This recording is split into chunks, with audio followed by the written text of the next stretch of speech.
Hello everyone, welcome back to Guide to Everything. In today's video, I'll show you on how you can fix Forza Horizon for Network Diagnostics unable to connect to live configuration servers. So basically, there's a lot of questions in the internet in order for you on how to fix this problem, but they are not giving us the direct one.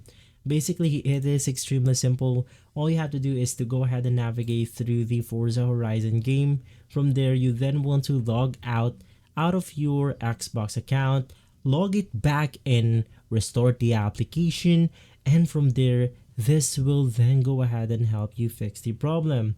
Well, if not, what you can do is to go ahead and reinstall and install the application backend, making sure that everything is installed to your computer without any corrupted data or files.